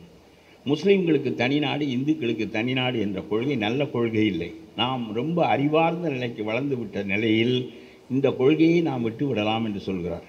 அதெல்லாம் முடியாது. இங்கே பாருங்கள், உங்களுடைய சாப்பாடு வேறு, எங்களுடைய சாப்பாடு வேறு, உங்கள் துணிமணி வேறு, எங்களுடைய துணிமணி வேறு, எங்கள் பெண் முக்காடு போடுவாள், எல்லாமே வேறு வேறு. இதெல்லாம் ஒன்றாக சேர்ந்தெல்லாம் நடத்த முடியாது. அப்புறம் சொல்லுகிறார், ஜனநாயகம் தானே, நீங்களும் உங்களுடைய கருத்துக்களை அந்த பாராளுமன்றத்தில் முன்வைக்கலாமே என்று கேட்கிறார். அதெல்லாம் நடக்காது. ஜனநாயகம் என்பது மெஜாரிட்டேரியன் ரூல், பெரும்பான்மையானவர்கள் ஆளுவது தான் ஜனநாயகமே தவிர ஜனநாயகம் சிறந்த அமைப்பில்லை. இருப்பதற்குள் ஒரே ஒரு சிறப்பு அதுக்கு என்ன இருக்கிறது என்று சொன்னால், ஆட்சியை மாற்ற முடியும். அது ஒன்று தான் அதற்குரிய சிறப்பே தவிர அது முட்டாள்களின் சொர்க்கம். அது அந்த ஜனநாயகம் என்பது. ஆகவே இந்த முட்டாள்களின் சொர்க்கம் எங்களை பெரும்பான்மை எண்ணிக்கை வைத்து இந்துக்கள் பெரும்பான்மையாக இருக்கிற நாட்டில் எங்களுடைய எல்லா சட்டங்களையும் அவர்கள் மாற்றி விடுவார்கள். அப்புறம் சொல்லுகிறார், காந்தி கேலி செய்கிறார். நேருவும் கோயிலுக்கு போக மாட்டார், நம்முடைய ஜின்னாவும் போக மாட்டார், இப்பொழுது 5 நேரம் தொழுக ஆரம்பித்து விட்டார்கள் இருக்கிறது ஜின்னா என்று இவர் சொல்லுகிறார். நான் தொழுகிறேனா இல்லையா என்பது முக்கியமில்லை. தொழுகின்ற பெரிய கூட்டம் ஒன்று இருக்கிறது, அதற்காக ஆக்கி வைக்கப்பட்ட சரிய சட்டங்கள் இருக்கின்றன, அவையெல்லாம் பாழாக்கப்பட்டு விடக்கூடாது என்பதற்காக நான் அவர்களின் பிரதிநிதியாக தனிநாடு கேட்கிறேன் என்று சொல்லுகிறார். சரி, இப்பொழுது என்ன என்று கேட்கிறார். காந்தி சொல்கிறார், நாம் தடைகளை ஏற்படுத்தி கொள்ளலாம் அடிப்படை சட்டத்தில், அப்படி தடைகளை ஏற்படுத்தி கொள்வதன் மூலம் உங்களுக்கு பாதுகாப்பு இருக்கும் என்று சொல்லுகிறார். ஜின்னா சொல்லுகிறார், உங்களுக்கு தெரியாதா, நாம் எல்லோருமே பேரிஸ்டர்ஸ். காந்தி, நேரு, வல்லபாய் பட்டேல், ஜின்னா 4 பேரும் பெரிய வக்கீல்கள், 4 பேரும் இங்கிலாந்திலே படித்தவர்கள், சுப்ரீம் கோர்ட்டுக்கு ஆஜராகக்கூடிய தன்மையுடையவர்கள். நாம் 4 பேரும் பெரிய வக்கீல்கள் தானே, உங்களுக்கு தெரியாதா கோர்ட்டுகளுடைய தன்மையை பற்றி? எவ்வளவு பெரிய அடிப்படையான சங்கதிகளிலெல்லாம் கை வைக்கும்போது கோர்ட்டுகளெல்லாம் ஆளுகின்றவனை நோக்கி திரும்பி கொள்ளுமே தவிர அது தனிப்பட்டு இந்த அரசாங்கத்தை தூக்கி அடித்து இது செல்லாது என்று சொல்லுகிற வல்லமையை அவர் பெற்றிருக்கும் என்று நான் நினைக்கவில்லை என்று ஜின்னா சொல்லுகிறார். சொன்னவுடன் பேச்சு முடிகிறது. கடைசியில் பாகிஸ்தான் பிரிகிறது. இது மனதிலேயே இருக்கிறது நேருவுக்கு. இந்த காஷ்மீரை இதே மாதிரி அடிப்படை சட்டத்தில் பாதுகாப்பு செய்து ஏன் இந்த காஷ்மீரை காப்பாற்றக்கூடாது என்று நினைக்கிறார். அதற்கு நம்முடைய ஷேக் அப்துல்லா கேட்கிறார், நான் உங்களோடு சேர வேண்டும் என்று சொன்னால் ஜின்னா சொன்ன பயமுறுத்தல் அப்படியே இருக்கிறது, நீங்கள் பெரும்பான்மையானோர் எங்களுக்கு எதிராக சட்டம் செய்து விடுவீர்கள் என்று கருதுகிற காரணத்தினால் நாங்கள் உங்களோடு சேருவதில் சிரமம் இருக்கிறது என்று ஷேக் அப்துல்லா சொல்கிறார். என்ன செய்ய வேண்டும் என்று கேட்கிறார். இந்தியாவுக்கு 2 கான்ஸ்டியூஷன் வேண்டும், ஒன்று உங்களுக்கு இன்னொன்று எனக்கு என்று சொல்லுகிறார். எப்படி பாருங்கள், வரலாறு என்ன புரள் போன்ற தெருவுக்கு வந்து விட்டது, புழுதியில் கிடக்கிறது இந்த அரசியல் சட்டம். உங்களுக்கு ஒரு சட்டம், எனக்கு ஒரு சட்டம். உங்களுடைய பாராளுமன்றத்தில் என்ன சட்டத்தை நீங்கள் நிறைவேற்றினாலும் காஷ்மீர் சட்டமன்றத்தில் அது ஒப்புக்கொள்ளப்பட்டால்தான் அது சட்டமாகும், இல்லாவிட்டால் உங்களுக்கு சட்டமாகும், எங்களுக்கு சட்டமாகாது. இதை நீங்கள் ஒப்புக்கொண்டால் உங்களோடு சேருகிறோம் என்று சொன்னார் நம்முடைய ஷேக் அப்துல்லா. சரி, தேர் வில் பி 2 பார்லிமெண்ட்ஸ், அது ஒரு அசம்பிளியாக இருந்தாலும் கூட இவர்களுடைய சட்டம் அவர்களால் ஏற்கப்பட்டால்தான். ஏற்கப்படவில்லை என்று சொன்னால் ஷேக் அப்துல்லாவுக்கு எந்த பாதுகாப்பும் வராது. சரிய சட்டத்துக்கு எதிராக, முத்தலாக்கு எதிராக இங்கே சட்டம் செய்யலாம், காஷ்மீர் ஏற்றுக்கொள்ளாவிட்டால் அது நடக்காது. ஆனால் ஷேக் அப்துல்லா ஒரு தவறு செய்து விட்டார் என்று எனக்கு தோன்றுகிறது. அசம்பிளி ஷுட் என்டாஸ் இட் என்று சொன்னார். பாராளுமன்றத்தில் நீங்கள் போடுகின்ற சட்டத்தை நாங்கள் அசம்பிளியில் சட்டமன்றத்தில் அங்கீகரித்தால் அது செல்லும், இல்லாவிட்டால் செல்லாது என்று சொன்னார். அசம்பிளி என்று சொல்லியிருக்கக்கூடாது, அந்த மக்கள் முழுவதும் ஓட்டு போட்டால் தான் செல்லும் என்று ஒரு ரெஃபரண்டம் வைத்து உங்களுடைய பாராளுமன்றத்தில் போட்ட எங்களுக்கு எதிரான கடுமையான சட்டங்களுக்கு மக்கள் முழுவதும் வாக்களித்தால் தான் செல்லும் என்று இவர் கேட்டிருக்க வேண்டும். ஏனென்றால் அசம்பிளியை கலைத்துவிட்டு கவர்னரை கையெழுத்திட வைத்து காஷ்மீரை நாசமாக ஆக்கி 4 ஆண்டு காலம் அந்த வழக்கை சுப்ரீம் கோர்ட் எடுத்துக்கொள்ள தயங்கியது. அமெரிக்காவாக இருந்திருந்தால், அரசியல் சட்டம் சம்பந்தப்பட்ட வழக்காக இருந்திருந்தால் அந்த வழக்கு 3 மாதத்தில் எடுத்துக்கொள்ளப்பட்டு தீர்ப்பு சொல்லப்பட்டு அது முடிவு செய்யப்பட்டுவிடும். இந்தியாவில் 4 ஆண்டு காலம் எடுத்துக்கொண்டது சுப்ரீம் கோர்ட். அதனுடைய விளைவாக இராணுவம் காஷ்மீரில் நின்று காஷ்மீரை புதைகுழியாக்கிவிட்டது. காஷ்மீர் மக்களில் பாதி மக்கள் அழிந்து போனார்கள். 4 ஆண்டுகளுக்கு பிறகு நம்முடைய சுப்ரீம் கோர்ட் அதை எடுத்துக்கொண்டு தீர்ப்பு சொன்னது, இது டெம்பரரி ஒன். ஏனென்றால் ஒரு பெரிய குரூஷல் பீரியடை இந்தியா சந்தித்தது, நெருக்கடியை சந்தித்தது. அது போரில் அந்த நெருக்கடி நின்றது. ஆகவே வேறு வழி இல்லாமல் இத்தகைய ஒரு பாதுகாப்பை ஷேக் அப்துல்லாவுக்கு கொடுத்தாரே தவிர அது டெம்பரரியான ஒன்று தான். ஆகவே அதுக்கு பேசிக் லா என்று சொல்லப்படுகின்ற 376 சட்டப்பிரிவில் அதற்கு அந்த பாதுகாப்பு கிடையாது என்று சொல்லி அந்த தீர்ப்பையே நீக்கிவிட்டார், அந்த அடிப்படை சட்டத்தை நீக்கிவிட்டார். ஆக அடிப்படை சட்டத்தில் போய் புகுந்து கொண்டால் நமக்கு பாதுகாப்பு கிடைக்கும் என்கின்ற ஷேக் அப்துல்லாவினுடைய நம்பிக்கை அவருடைய பேரன்காலத்தில் தகர்க்கப்பட்டு விட்டது. இனிமேல் என்ன வாக்குறுதியை நீங்கள் பெற்றால் நீங்கள் நிம்மதியாக இருக்க முடியும் எனக்கு சொல்லுங்கள். ஒரு அடிப்படை சட்டத்தில் சேர்க்கப்பட்ட சட்டத்தை இந்தியா முறியடித்து விட்டது. இராணுவத்தை 4 ஆண்டுகள் வைத்துக் கொண்டது. சுப்ரீம் கோர்ட் 4 ஆண்டுகளுக்கு மேற்கே பார்த்தால் நபிகள் நாயகத்தினுடைய கஃபா தெரியும் என்று இது தெற்கே பார்த்தது சுப்ரீம் கோர்ட். அதனுடைய விளைவாக உங்களுடைய வழக்கை எடுத்துக்கொள்ளப்படவில்லை. நாடு சின்னாபின்னமாக்கப்பட்டு மக்கள் மிரட்டப்பட்டு ஏராளமான மக்கள் சாகடிக்கப்பட்டு பிறகு அது ஒரு யூனியன் டெரிட்டரியாக புதுச்சேரி போல ஒரு நிலைக்கு காஷ்மீர் வந்து விட்டது. வெட்கம் இல்லாமல் ஷேக் அப்துல்லா பேரன் தேர்தலில் இருக்கிறார். நான் கேட்டேன், உங்களுக்கு வெட்கம் இல்லையா என்று கேட்டேன். பெரிய சுதந்திரமான கான்ஸ்டியூஷன் உள்ள நாட்டை நீ ஆண்டாய், பாதுகாப்புடைய நாட்டை, இந்திய பாராளுமன்றத்திற்கு நிகரான சட்ட பாதுகாப்பு செய்யப்பட்ட நாட்டை ஆண்டாய். அதெல்லாம் நொறுக்கி அந்த மாநிலத்தை நொறுக்கி 3 கூறாக ஆக்கி ஒரு யூனியன் டெரிட்டரியாக புதுச்சேரியாக ஆக்கிவிட்ட பிறகு அதுக்கு முதலமைச்சராக வேண்டும் என்று நீ நினைக்கிறாய். வெட்கமாக இல்லையா என்று நான் எழுதியிருக்கேன். 2 தப்பு நீங்கள் செய்தீர்கள். பாபர் மசூதியை இடித்த பிறகு 5 ஏக்கர் நிலம் அவன் தருகிறான் என்று சொன்னால் கோர்ட்டு தீர்ப்புப்படி இந்த 5 ஏக்கர் நிலம் எங்களுக்கு தேவையில்லை, பள்ளிவாசலை நாங்கள் ஒவ்வொரு ரூபாயாக இந்தியாவிலிருந்து ஒவ்வொரு முஸ்லீமிடமிருந்து பெற்றும் கட்டிக்கொள்வோம் என்று சொல்லாமல் அந்த 5 ஏக்கர் நிலத்தை நீங்கள் ஏன் வாங்கிக் கொள்கிறீர்கள்? நான் இந்த புத்தகத்தில் எழுதியிருக்கிறேன், நீங்கள் சிறுநோயற்று போனால் எப்படி உங்களுடைய சமூகத்தை கட்டமைத்து காக்கப் போகிறீர்கள் என்று எழுதியிருக்கிறீர்கள். எதற்காக நாம் அந்த நிலத்தை வாங்க வேண்டும்? எங்களுடைய பாபர் மசூதியை இடித்த இடத்தில் ராமர் கோயிலை கட்டிக்கொள்வாய், நாங்கள் எங்கேயோ போய் கட்டிக்கொள்வதற்கு நீ நிலம் தருவாய். அப்படியானால் ஒதுங்கி வாழ கற்றுக்கொள் என்பது நீ சொல்லுகின்ற செய்தி. Hindus R the first citizens, you are the second grade citizens. இதை நீ புரிந்து கொள். இதை புரிந்து கொண்டு ஒதுங்கி வாழ். கோயில் மாடு வருகிறது, மற்ற மாடுகள் வழிவிட வேண்டும். அரசன் வருகிறான், மற்றவர்கள் வழிவிட வேண்டும். இந்துக்களின் நாடு இது, இந்துக்களுக்குத்தான் முதல் உரிமை, முஸ்லீம்கள் ஒதுங்கி நிற்க வேண்டும் என்ற செய்தியை பாபர் மசூதியை இடித்ததன் மூலமும் கோர்ட் அதற்கு தீர்ப்பளித்ததன் மூலமும் சொல்லப்பட்டது. நீங்கள் அந்த நிலத்தை பெற்றுக்கொண்டு புதிய மசூதி கட்டுகின்ற போது நாங்கள் ஒதுங்கி வாழ்கிறோம் என்பதை ஒப்புக்கொண்டவர்களாவீர்கள். ஆகவே நீங்கள் அந்த நிலத்தை ஒப்புக்கொண்டிருக்கக்கூடாது. இதையெல்லாம் நான் சொல்லியிருக்கிறேன். உங்களுக்கு அயலானான நான் இதையெல்லாம் சொல்லுகிறேன். நீங்கள் வருந்துவீர்களா ஏற்பீர்களா என்றெல்லாம் எனக்கு தெரியாது. ஆனால் நீங்கள் பாதிக்கப்பட்ட போது நான் பாதிக்கப்பட்டது மாதிரி நினைத்தேன். சுபாவத்தில் யாராவது ஒரு சின்ன பையனை பிடித்து ஒருவன் தாறுமாறாக அடித்தால் ஏண்டா அவனை அடிக்கின்றாய் என்று கேட்கின்ற நேர்மை குணங்கோடு நம்மிடம் இல்லை என்றால் உலகம் வாழ தகுதியற்றதாக ஆகிவிட்டது என்று அர்த்தம். சிறுபான்மையினராகிய உங்களுக்கு ஏன் அடுத்தடுத்து துன்பங்கள் விளைவிக்கப்பட வேண்டும் என்று சிந்தித்த போது இதை எதிர்த்து நான் முழங்கினேன். ஆனால் நீங்கள் பெருவாரியாக இந்த கூட்டத்திற்கு வந்திருக்க வேண்டும். இது கொள்ளாமல் வெளியே நாம் ஸ்க்ரீனின் மூலமாக இந்த பேச்சை வெளிப்படுத்தி இருக்க வேண்டும். ஆனால் நீங்கள் போருக்கு தயாராக வரலை. ஒரு புத்தகம், ஜஸ்டிஸ் வருகிறார், விஸ்வநாதன் வருகிறார், எல்லா தகுதியான மக்களும் பேசுவதை கேட்போம் அது தகுதி தான். இந்த புத்தகத்தின் நோக்கத்தை இவர்களின் மூலம் வெளிப்படுத்துவதற்காகத்தான் அவர்களை நான் அழைத்தேன். ஆகவே காஷ்மீர் என்பது சின்னாபின்னப்படுத்தப்பட்டு விட்டது. அரசியல் சாசனத்தின் அடிப்படையில் உங்களுக்கு தரப்பட்ட உறுதிமொழிகள் மீறப்பட்டு விட்டன. எல்லா வகையாலும் உங்களுக்கு எல்லாம் போய்விட்டது. இனிமேல் யூனிஃபார்ம் சிவில் கோடு வரப்போகிறது. யூனிஃபார்ம் சிவில் கோடை 75 ஆண்டு காலமாக இந்தியாவில் நிறைவேற்றவில்லை. என்ன கேடு நடந்து விட்டது என்று நான் கேட்கின்றேன். 75 ஆண்டு காலமாக அது குப்பை தொட்டியில் கிடக்கிறது. அது டைரக்டிவ் பிரின்சிபல்ஸில் கிடக்கிறது. டைரக்டிவ் பிரின்சிபல்ஸில் பல சட்டங்கள் கிடக்கின்றன. மதுவிலக்கை கொண்டு வர வேண்டும் என்று சொன்னீர்கள், கொண்டு வந்து விட்டீர்களா? அது எப்படி பரணில் கிடக்கிறதோ அதுபோல் இந்த யூனிஃபார்ம் சிவில் கோடும் பரணில் கிடக்கட்டும் என்பது என்னுடைய கருத்து. இதையெல்லாம் நான் உங்களுக்கு சொல்லியிருக்கிறேன். நான் பேசாத பேச்சே இந்த புத்தகத்தில் இல்லை. கடைசியாக ஒன்று மட்டும் சொல்லுகிறேன். இனிமேல் உங்களுக்கு முத்தலாக் சட்டம் உங்களுக்கு எதிரானது, சிறையில் வைப்பார்கள். அப்புறம் நிக்கா ஹலாலாவை அழிக்கப் போகிறார்கள்.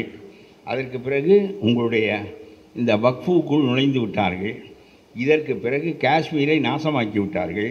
இனிமேல் மீதி ஒன்று இருக்கிறது, யூனிஃபார்ம் சிவில் கோட். அது போட்டு முடித்து விட்டால் உங்களுக்கு தனி சட்டம் கிடையாது. வெள்ளைக்காரன் உங்களுடைய தன்மை தெரிந்து இந்துலா முஸ்லீம்லா என்று வைத்திருந்தான். உங்களுடைய சரியத் சட்டத்தின்படி நீங்கள் வாழுங்கள் என்று சொன்னான். காந்தியும் அந்த முறையை ஒப்புக்கொண்டார். இப்பொழுது அவை உங்களுக்கு தனித்து இல்லை என்று ஆகிவிட்ட பிறகு இனிமேல் நீங்கள் பொறுத்திருந்தீர்களே ஆனால் சரியத் சட்டத்தை இழப்பதற்கு நீங்கள் ஒப்புக்கொண்டு விட்டதாகத்தான் பொருள். இப்பொழுது நான் உங்களுக்கு ஒன்று சொல்லுகிறேன், கடைசியாக சொல்லுகிறேன். உலகத்தில் இல்லாத மதங்களினுடைய ஒரு மாபெரும் சிறப்பு இஸ்லாத்தில் என்ன இருக்கிறது என்றால், you R A self sufficient and self reliant community. வேறு எந்த சமூகத்திற்கும் இந்த தன்மை இல்லை. நீங்கள் தன்னிச்சையாக வாழ முடியும், தற்சார்பாக வாழ முடியும். யாரையும் எதிர்பார்க்க வேண்டாம். சீனன் ஆண்டாலும் சிங்களவன் ஆண்டாலும் மோடி ஆண்டாலும் நீங்கள் கவலைப்பட தேவையில்லை. நீங்கள் அல்லாஹ்வின் சட்டத்தின்படி வாழ்கிறீர்கள், நபிகள் நாயகத்தின் வழிகாட்டலின்படி வாழ்கிறீர்கள். உங்களுக்கு நீங்கள் சீனனாக இருந்தாலும் இதான் விதி, இந்தோனேசியனாக இருந்தாலும் இதான் விதி.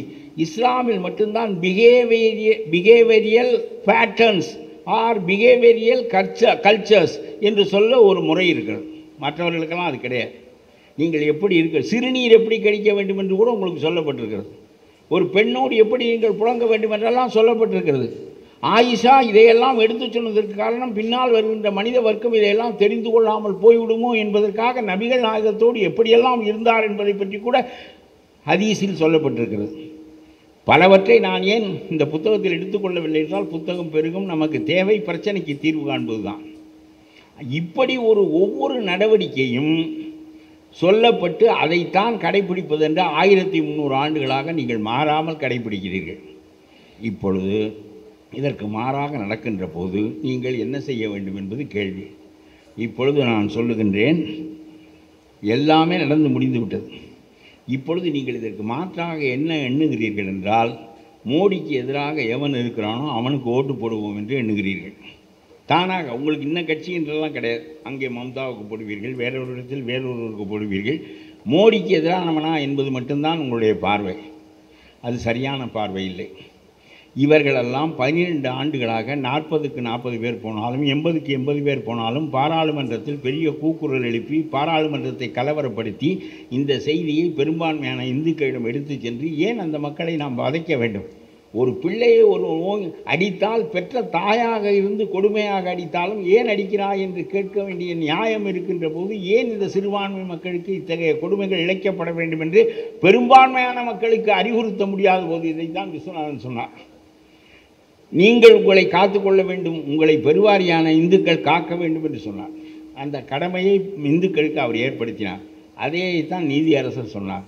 நான் சொல்லுகிறேன், இவர்கள் வரட்டும், உங்களோடு இந்த பெரும்பான்மை வராமல் போகட்டும். நீங்கள் 4 எம்எல்ஏக்களை 2 எம்எல்ஏக்களை ஒரு எம்பியை உருவாக்குவதன் மூலமாக இந்த சட்டங்களில் மாற்றம் செய்து விட்டீர்களா? 12 ஆண்டுகளாக மாற்றம் செய்து விட்டீர்களா? எல்லா சட்டங்களும் உங்களை மீது சுமத்தப்பட்டு விட்டன. ஆகவே இந்த முறையில் அவர்களின் மூலமாக நாம் இந்த உரிமையை அடைவோம் என்பது இயலாதது என்று நாம் புரிந்து கொள்ள வேண்டும்.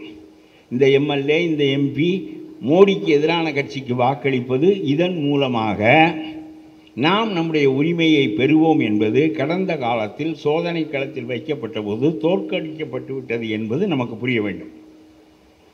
தர்வேஸ் என்பவர் ஒருவர், உங்களுடைய ஆள், ரொம்ப விவரமான ஆள். அவர் என்ன சொன்னார், உன்னை மோடியினுடைய கையால் நீ ஓட்டு போடாதே என்று சொன்னால் மோடிக்கு சாதகமாக சொல்லுகிறாய் என்று சொல்வார்கள் என்று சொன்னார். அதல்ல, அதை புரியாதவர்கள் சொல்வார்கள்.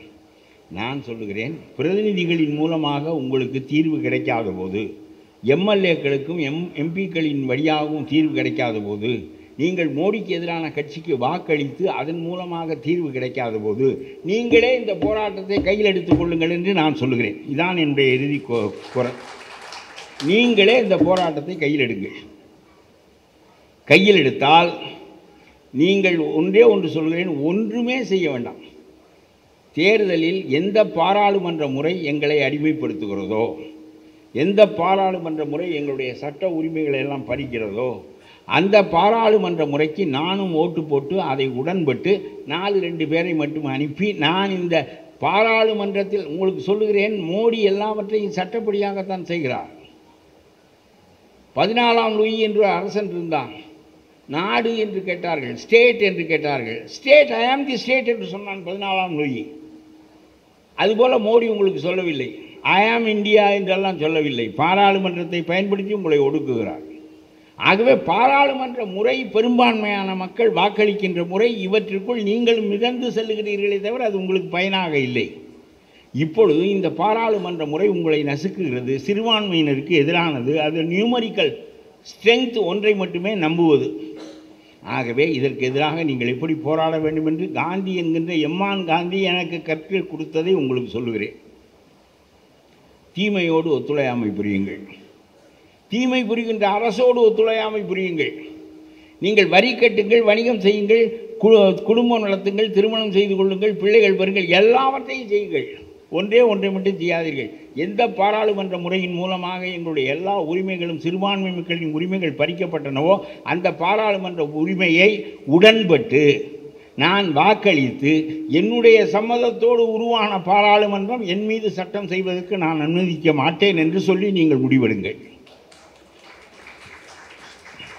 ஒரு நட்டமும் இல்லை. ஒரு தேர்தலுக்கு வாக்களிக்க போகாவிட்டால் என்னை சில முட்டாள்கள் சொல்வார்கள், இப்போ பிஜேபியினுடைய ஏஜெண்ட் அவன் இவருடைய ஓட்டை பறித்ததின் மூலம் மோடியை எதிர்க்கின்றவர்களை தோற்கடித்து விட்டான் என்று சொல்வார். மோடியை எதிர்த்தவனெல்லாம் என்ன செய்து விட்டான்? உங்களுடைய சட்டத்தை தடுத்து நிறுத்தி விட்டானா?